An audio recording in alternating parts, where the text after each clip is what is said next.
Hey guys, Justice Curry. I figured a video to kind of info dump a lot of things that happened last weekend, would be a lot easier than a giant paragraph on Facebook or wherever I post this.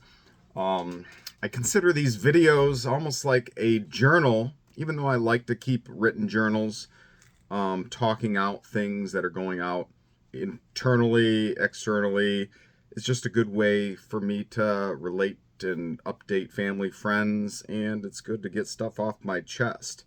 And much of our lives is full of, keeping our hands or, close to our chest as far as not wanting to seem weak or share insecurities that we all are dealing with. And we're all going through life to various degrees. And I kind of want to just cover a few topics on my mind.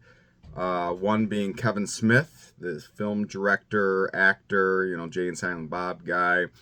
Something new that really spoke to me regarding him. And then my weekend sabbatical. I don't know if that's the correct term or not, where I went with a bunch of buddies to a monastery. And that was some powerful things, and just want to share with you what happened then. And then to cap off the whole thing,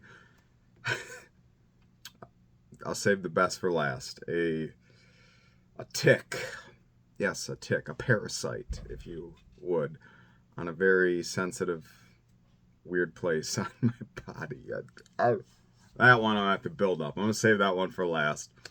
But let's just dive in. This last week, well, a few weeks ago, a buddy of mine that I met, the Patricks, specifically Todd Patrick, he was in a community group, I think before kids. So really connected with his family. He's got young kids. I got young kids. They live nearby, and he's always been kind of like a spiritual mentor. Because with Christianity, I'm not going to just jam Christianity down your throats. Maybe I will. I'll tell you about my own journey with God, because like I said, we all have our own hardships and struggles and angst and stress and what our own cross that we're constantly bearing. And yours looks different from mine, but we're kind of all the same, Anyway, he invited me to a men's retreat that he's been doing with a small group of guys for many years. I didn't know those other four guys, but they meet weekly for coffee, pray for one another, encourage, what have you. And he said, hey, we've been doing this for a number of years, going to this monastery that's only half hour away from my house that I didn't even know existed, on like 600 acres of land. And you want to come with me? And it's mainly just going out in the woods, the wilderness, and getting rid of external distractions such as what you're watching right now, social media. And that's something that I struggle with my time on social media, my addiction to social media. And I thought that would be good to sever that distraction for the weekend and really see what was on my heart as far as what I need to improve on, where God wants me to improve on, etc. But just prior, we left Friday, today's Monday, just prior to leaving, I was packing up, getting stuff ready, and a video came across my news feed on Facebook of an interview that Kevin Smith had done with some organization, and I'm sure you can find it easy enough. Let me see. I think it was People Magazine or nah. It's a Kevin Smith interview, mental People Magazine. Yep. And it's a 34-minute video on YouTube, a mental health talk with Kevin Smith, People Magazine. And I randomly came across that, and he's one of the very few people, like, if I was to meet a celebrity, people, oh wow, celebrities, I really don't have a desire to, and even if I did, I'm not on cloud nine going, wow, I'm special, I got to meet this ordinary, or this person that just is. But him is a little bit differently. I followed his work and kind of been a fan of his connection to social media, his speaking prowess. I mean, this dude is a master storyteller. And all of his movies, all of his talks, I love his crazy, brash sense of humor. And I've respected the guy. I was on Comic Book Men, which is his store in Red Bank, New Jersey, that sells and buys pop culture related things from comics to superhero stuff, toys, what have you. And I've watched that show constantly, and then I featured on it when I brought my Never Ending Story figures on it. And if you haven't seen that, just Google Justice Curry Comic Book Men. You'll see my whole YouTube video about it, and there's an episode. Anyway, I go on these tangents, I know. Anyway, he comes on. I'm like, oh, what's this? Mental health talk, Kevin Smith. And he's like, hey guys, I've been in a mental facility for a month. And I'm going, what? And he ends up just bearing his soul. And I've found a lot that there's strength with sharing our weaknesses. I did that with my sobriety with alcohol. I still battle other addictions, but that was the most destructive one. And I really loved talking about to anybody who would listen, especially in my law enforcement career, where most of my clientele were people struggling from various addictions that perpetuated them into a life of crime. When I would open up and share on the way to jail, or when I'm dealing with people that seemed hopeless regarding their own struggles, I would go, hey, I thought it was too, and this is how I got off it with my relationship with the Lord, and he healed me, blah, blah, blah. So when Kevin opened up about what was going on in his life to lead him to check himself into a mental facility, it was incredibly fascinating, and I was on the edge of my seat. And this is someone that's not a Christian man, but is dealing with his own form of mental illness, which is being addicted to the social media.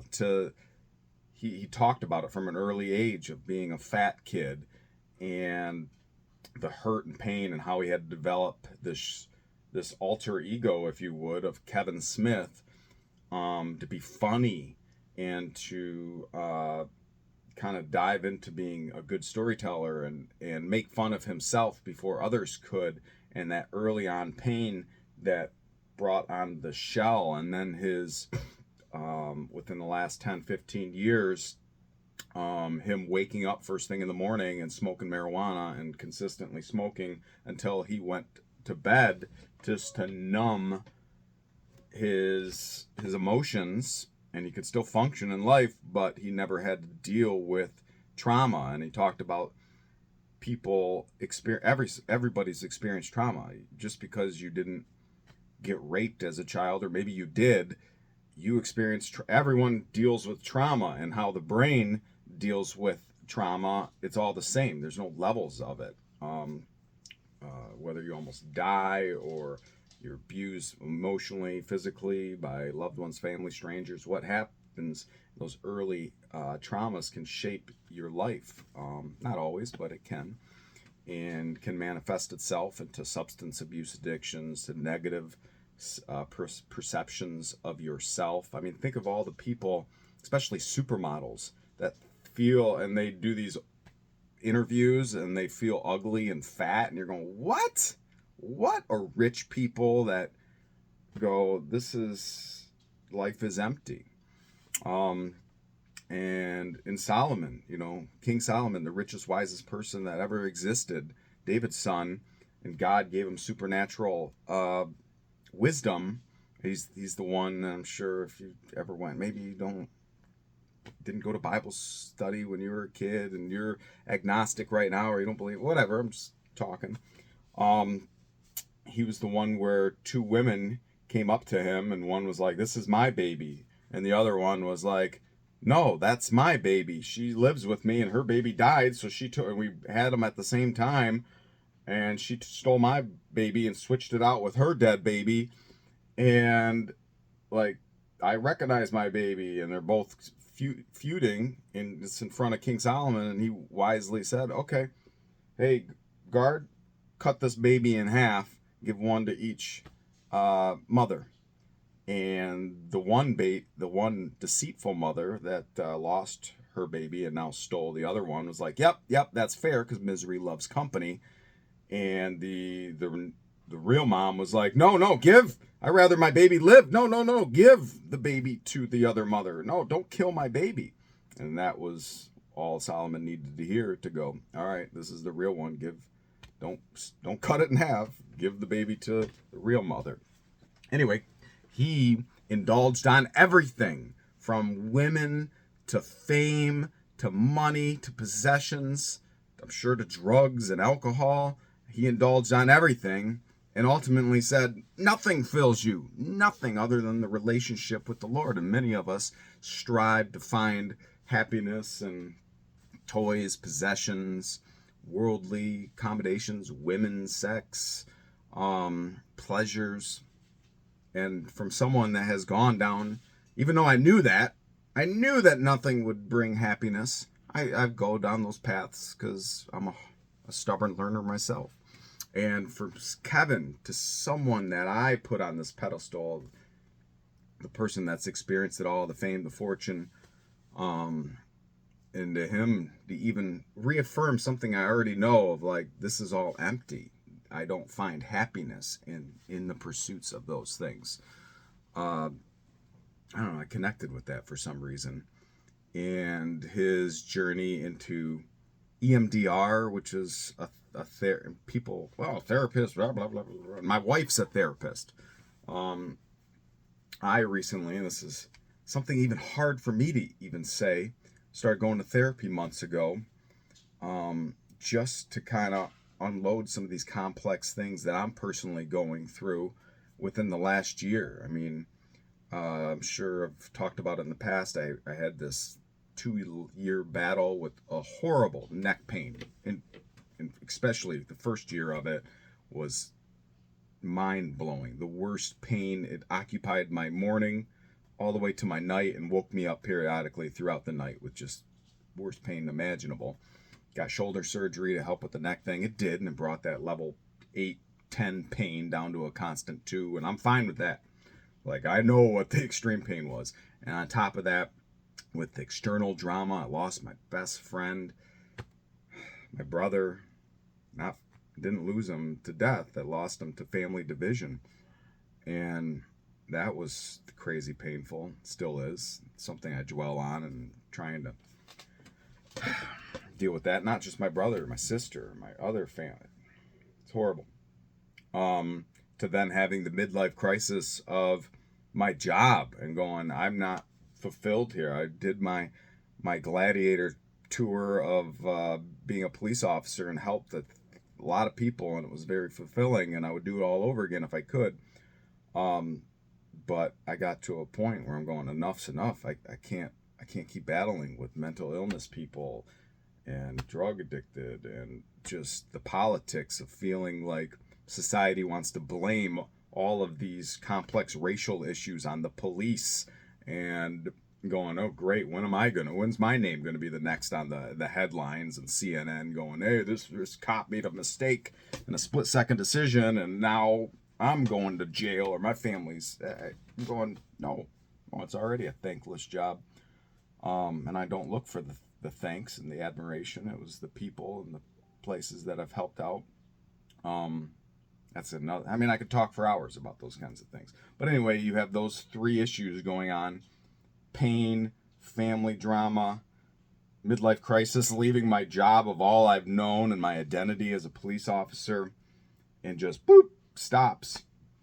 And I go, Jesus, take the wheel. I can't deal with this anymore. And it's been a slow process of, finding this next chapter in my life. God, I'm talking about this. And I said, I need to get some professional help. And, I don't want to get addicted to medication. I already have an addictive personality. I don't want to drive down. And there's nothing wrong with it. And many family members, loved ones, are on various meds to help them even out. But yeah, that's what I'm currently going through. Anyway, for Kevin to open up tell his story, all these things that I resonated with, for his validation to come externally from other people. He said that he was always trying to be Mr. Fix-It, and looks for the admiration of others to fill his internal happiness bar, which never would, and never worked on himself, and ultimately lost. Who am I? What am I? I'm a show. I'm a character that I've developed to protect the shell of an 8-year-old that had trauma, and now I numb myself with marijuana, and I'm looking at this guy going, oh my gosh, and I loved it. I loved how vulnerable he was to give strength to others, and that's kind of why I let you into some of my vulnerabilities and things that I struggle with, because it finds help. It's weekly that people stumble upon that YouTube video from 3-4 years ago where I said from alcoholic to toyaholic, and it's got tens of thousands of views or whatever. Weekly, people from all over the world say, hey, I'm going through that, or I'm dealing with this, or what's your suggestion? I don't know my way out. And I realize, that helps other people. And I want to help other people, because what's the point otherwise? So, Kevin Smith, watch that video. Then it goes into the sabbatical. It's not really a sabbatical. I don't know. I'm just calling it one because it sounds fun. I like that word. I like to say it. And sabbaticals, I think, come from like preachers, pastors, when they want to go on a vacation, because they don't really get vacations. They take a week, 2 weeks off, and they call it a sabbatical. So I'm just stealing that term. Go there, talk with a solid group of guys. Only one of them I knew. 4 other guys I didn't.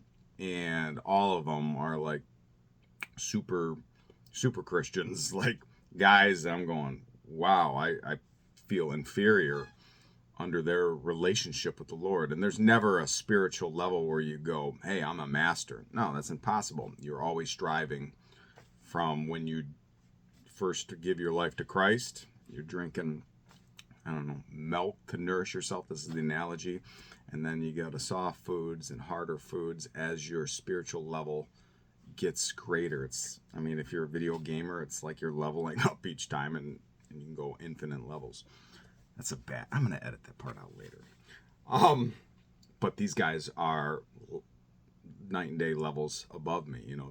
They're still dealing with sin and battles of family and whatnot, but they've fine-tuned their life on cutting off a lot of those self-destructive behaviors, and how they handle it are better than I handle them. So it's good not to surround yourself constantly by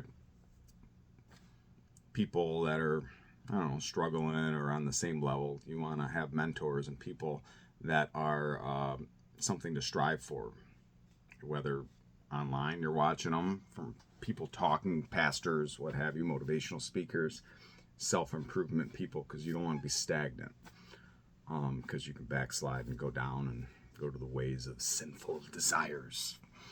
Anyway, I digress. With these guys, I'm going, whoa, this is a solid group of dudes.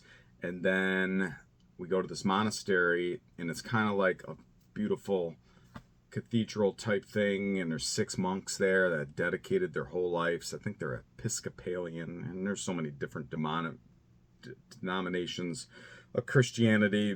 And I always think to myself, like, if Jesus came back today, which one would he go to? He wouldn't go to any of these man-made, Catholic, Lutheran, Baptist, Episcopal. It's man's twist, and that's why people love to point at Christians and go, you're hypocrites, or look at the sinful things that go on in this church, or the doctrine of these. And you're right. It is man's made, but whatever. There's these dorm rooms, kind of like a first floor and a second floor, and then a few bedrooms, and each, it's $25 a night suggested donation to stay here, and all your linens and towels are provided, and you have you don't have TVs obviously there, or there's 2 houses that you can rent, and that's what we did. We rented one of the houses, with the group of other guys in this big kitchen and like 4 bedrooms, each with 2 beds in and 2 bathrooms, and it's overlooking this lake, and 600 acres of property, and kind of what these guys do. And these monks have like 7 services a day where they just worship, and each one's a little bit different from their ceremony and worship and praying. What I noticed immediately from coming onto the property was a sense of peace that I hadn't experienced in a long, long time. Something that, I mean, it's probably pretty self-evident from when you watch my videos. I got high energy. I have my knees bouncing. I'm talking a mile a minute. That's just how a lot of me is, as far as my my brain's always go, go, go.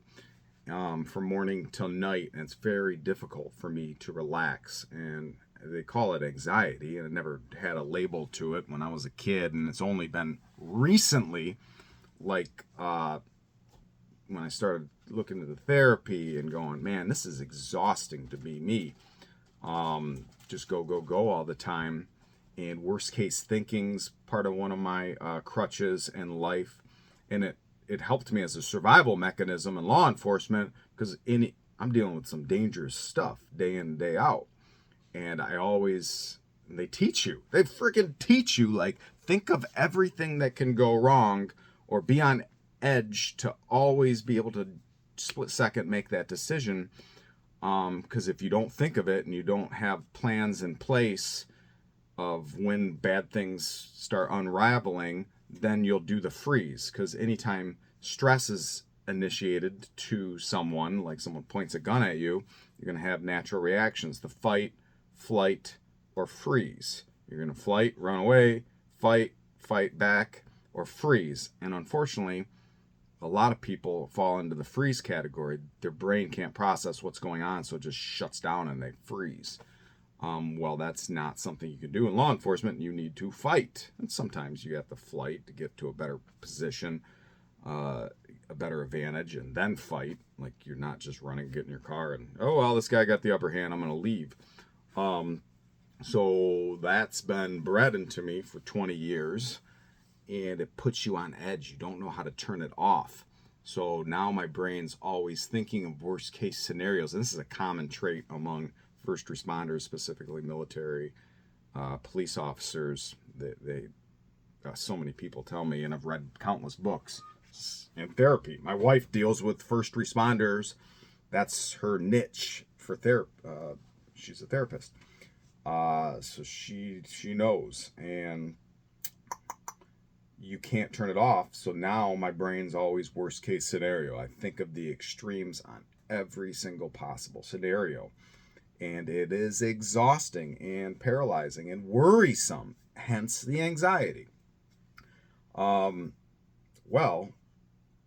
went on tangent again. When I came onto this property, about an hour into it, I'm talking, meeting these guys, I felt this peace that I had never experienced, and I can't remember how long, come over me. And my brain wasn't going a mile a minute, always thinking about what if. Even with social media in the age of canceling society, I'm always going, oh, great. When is something I said in the past going to be taken out of context and smeared in the groups of, like, Justice Curry is XYZ?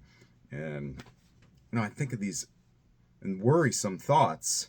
Most of them never come true. But I didn't experience that. And I'm going, whoa, and the chest, the anxiety, my heart, my mind was at peace. And I mentioned it to one of the guys there. I'm like, this is weird. And I wasn't searching for that at all. And he's like, well, what do you think? These monks are interceding and praying continually over this property, over people that come here as a sanctuary. And God is here, and his presence is here. And I'm like, whoa, that feeling is addictive. Like, I want that feeling, and I don't want it just to come from medication to numb myself when you're anxious, or self-medication, or what have you, with my destructive things like staying busy. That's what I do to calm my mind. That's why I'm always selling. That's why I'm always doing stuff. Go, go, go, go, go, go, go, so I don't have to ever be stuck thinking with my racing thoughts. And the experience without that was, wow, nice. Anyway, next day, they're like, let's just go out in the woods for 4 hours and just do your own journey. And some guys, and that whole weekend, I didn't take a single photograph. And then that's weird for me. I wasn't checking my social media feed all day. I'm like, nope. Need to be. So I went out in the woods and I brought a journal and we're on this big lake, and I set this mission in my head, like, I'm going to walk around this lake. I'm going to walk around. My buddy said he couldn't do it, so I'm going to do it. And I first stop was like this peninsula that kind of jetted out far into the water. And I'm like, that's beautiful. Oh, that'll give me a good view. And there's beavers there, there's owls, there's deer everywhere, turkeys. It's amazing. And I'm out there. I sat down on a log and I did a little journal, and I stood up and prayed, Lord, help me, guide me, speak onto my heart what you want me to get out of this trip. And I start going, and God's like, stop. And I'm like, what? He's like, stop going just go back to that log, spend the next 3 hours there. I'm like, that's why I don't like hunting. I don't like sitting still. And I'm like, what? No. You're right, Lord. You're right. And I went back to that log. Instead of me just going, I'm going to trek through this woods and this pond, this lake is massive, and I'm going to set a goal, and I'm going to walk across it. It's going to be hard. It's going to be treacherous. It's going to be beautiful, and that'll occupy my brain. He's like, nope. Get back. Get back and focus on me. Prayer, self-reflection, deal with some of these things. And I'm like, okay, I will. And that peace still stayed with me. And I thought about it more. I'm like, how do I maintain this peace within me? And I still have it right now. It's wonderful. And I go, I don't want to just go back to the same patterns of life when I get back to my house, because the same stresses will exist. And he just revealed a lot of personal things that I'm dealing with and how to maintain that relationship with the Lord. Because it's not about rules. The 10 Commandments, they're important. All these rules, and guilt associated if you break the rules. That's what people think what Christianity is, and it's not that. It's relationship with God, one-on-one, the person who created heaven and earth. This ain't by coincidence that we're all here, no matter what the devil wants to say with the Big Bang and all these other rationales of why we're here. No, we're beautifully and wonderfully made. And God sent down his son to give his divine word and then ultimately be a blood sacrifice. And people don't understand that. I didn't understand it for the longest time. Like, what? Killing God? What the heck does this mean? And before Jesus arrived, the way to clean your sins was blood sacrifice. Money, which was livestock, give up that, sacrifice that on an altar. They would burn it, kill these oxen, doves, what have you, as a way to atone for your sins. And God is like, you can't be in the presence of holy with sin in your life. That's why you need to do these blood animal sacrifices. And then it turned into, well, who's going to be the ultimate sacrifice? The Son of God, Jesus. And he put himself, he could have came off that cross by a legion of angels at any given time. But that was part of his massive plan, to be the ultimate sacrifice. And it's so easy, it's not. It's like, all you have to do is go, hey, I'm sorry, Lord. I believe you existed in the Son of God as Jesus, and your sacrifice covers our sin. And that's it. And then let's start this relationship. And the rules and all that stuff that you want to strive for, you'll still have sin, but you know how to be covered and to get rid of that sin. Anyway, talking to the Lord, laying on my heart, journaling more, reading past journal entries. It was wonderful. It was really, really eye-opening. Something that I want to experience more often. And life's not easy for anybody. No one watching this. There's probably only one person watching. It's my mom, but that's okay. Hi, Mom. It's always a self-improvement journey. And the easy way out is the distractions, the social media, the TV, the drugs, the pills, the other sinful desires of that will never get you anywhere. But the ultimate goal, that relationship with the Lord, spreading his light among the other unsaved, and being that encouragement, like I said, that spiritual mentor to other people on your path, like those guys that I was in fellowship with this whole weekend, and they're sharing their hearts and what they're going through, and I'm going, holy moly. And they were super vulnerable, talking about things and asking for prayers, and no one's got it easy. Everyone's put a mask on, and I got it all together. It ain't true. So I encourage you to find your own relationship with the Lord, and that doesn't mean just filling your tank on Sundays at church, although that's important. It requires day in, day out thoughts, and I'll go through a whole day sometimes not thinking about God and just going through the motions of praying for food, and I get to the end of the night and I'm like, what? I am sorry, Lord. I am so sorry. I'm trying to do this on my own. Like, it's not my own plans and crap. I need it to be in relationship to you, Lord. Where do you want me to go? What do you want to happen? And no matter what the life, you don't become Christians to have perfect lives. If anything, things are going to be harder for you. Because it puts that target on your back by the devil. People want to bring you down. But like all the apostles, many of which were in prison, crucified, marooned themselves, it doesn't matter what the life situation. You could be a janitor, you could be the president, have no money to your name, or be totally rich. It doesn't matter. We're all the same. Your sin is the same as my sin. Why? Because it's sin. And that's something I would tell people that I arrested all the time. Like, hey, I'm no different than you. And they'd be like, what? I go, you got sin. That's why I am putting you in handcuffs right now. But I got sin too. And God looks at all sin different, or the same. Whereas man, we put them on different categories and consequences. And some sins are illegal, some aren't. But in God's eyes, it's all the same. Sin is sin is sin is sin. And we're all battling it to different degrees. And some sin is self-evident by looking at the person and you go, ooh, you got some problems. And some sin is hidden secret sin that people battle that they don't want to talk about or share with the world. But having that relationship by diving into the Word, I mean, this whole morning spent, I was gone Sunday, so I listened to our pastor's sermon, and it was kind of a apocalyptic theme. Now, no one knows when the end of the world's going to come, and if you believe in Christianity, then there's a book, or if you don't, there's a book called Revelation, and there's several prophecies even before Revelation about how this is all going to come apart at the seams. No one knows exactly when, and I do believe it. And I'm sure you've heard of the rapture and, Christians being taken away prior to the trials and tribulations. I'm 50-50 split on the idea, because there's one camp of believers that say, yep, that's going to happen. We're going to miss out on all this horribleness. And there's the other half that goes, no, that's not clear.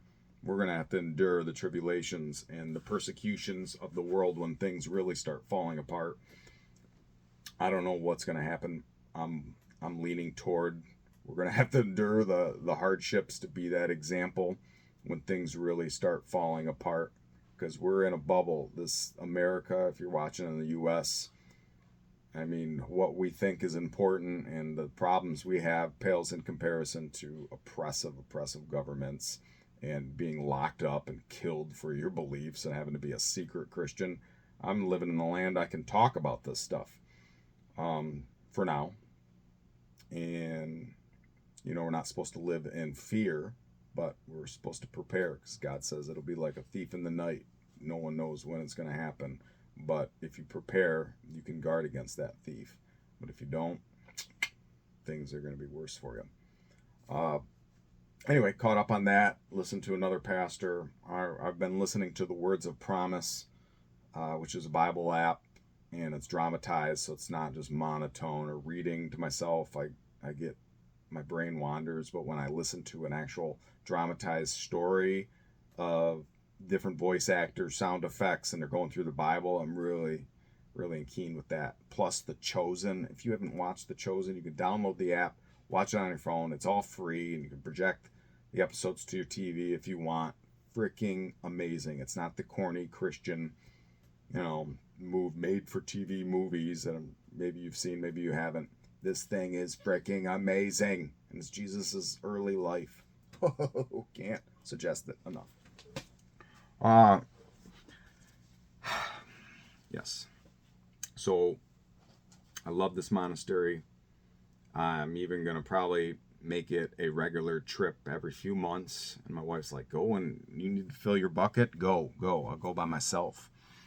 And these dudes, some of which have dedicated 50 years of their life or more to 7 days a week, waking up at 4:30 in the morning, going to bed at 9 at night, and just day in and day out life of prayer and service for others. It was amazing. Now, I don't think I have that in me, but it was cool to see.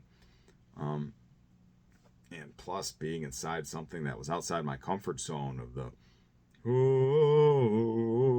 standing up and reciting, things from the Bible and the Lord's Prayer and the incense. And we took communion on Sunday, which I teased my buddy afterwards, because I've been going to churches that normally when they serve communion, it's grape juice. And since I've been alcohol free for 10 years now, I haven't gone to a church that has wine. So when we took communion, it was the wine glass. We leave there and I'm like, oh, thanks, buddy, for letting me relapse now. And I had to drink wine and laughed about it. But yeah, good stuff overall. To end all this, I got home yesterday. I had a little pain in my leg, and I'm like, why is my kind of like TMI? I know just like where my groin to my leg, it was kind of hurting. I'm going, wow, this is weird. And at night, I'm getting ready for bed. I'm changing out the pajamas, and I kind of look down at my groin pubic. Did I say that? Oh, I should say area. And I'm like, what the heck is that? And it was a tick embedded in my pubic area right next to you know what. I'm like, oh, my Liz, I need your help. And it was all red. Oh, this is so gross. All around it. So it's probably been on me since Friday, and I'm going to get Lyme's disease, and this will be my last video. But it was like infected around it, and this tick was buried its head in deep. And I've had ticks many times. My wife, my kids, we live in the woods, and I'm hoping this wasn't on me for too long. But I know the procedure to get them off. You light a match. It's still hot. You put the match, it's not on fire, next to it. It thinks there's a fire going on, so it wants to escape, so it unburrows its head from your skin that has been leaching off your blood. And then you can get the tweezers and pull it out, because if you pull it out without it unburrowing its head, then its head gets stuck in you and you rip off the body, and now the head's going to get infected in you. So she kind of did that. She ripped it off, but then she's like, I think the head's still in there. So now I got this like grossness. Oh, I'm going to edit this out. No one's watching, so I don't care. Who cares? So please pray for me that I don't get Lyme's disease. I probably should be going to the doctor right now to get some preventative medicine, but I'm too stubborn to do that. So my son a couple years ago woke up and said, I can't walk. My leg hurts. And I'm like, shut up. Walk it off. Come on. My wife's like, take him to the doctor. Like, whatever. I'll take him to the doctor. I start going over the symptoms, and she's like, hold on, let me do a test real quick. Did a test, came back a little while later. He's got Lyme disease. What? Had to give him some medicine. He got better. But I remember in high school, one of my buddies, or middle school, buddies got Lyme disease, and he was out of school for like years. It jacked him up. Anyway. yeah, so that's where my life's at right now. Just got done from a nature walk with another one of my friends, and she's good stuff. We talked about things going on, so trying to be healthy by walking, trying to get rid of this belly, trying to um, constantly grow spiritually, mentally, physically. Don't want to get stagnant. I've been a year almost now of retirement, and retirement and that change of pace. You think it's all sunshine and roses, but it's not. I cut off the main piece of stress in my life, which was law enforcement, but that stuff doesn't go away. You just exchange it for another thing, and it's just how you perceive it, how you handle it, how you process it internally.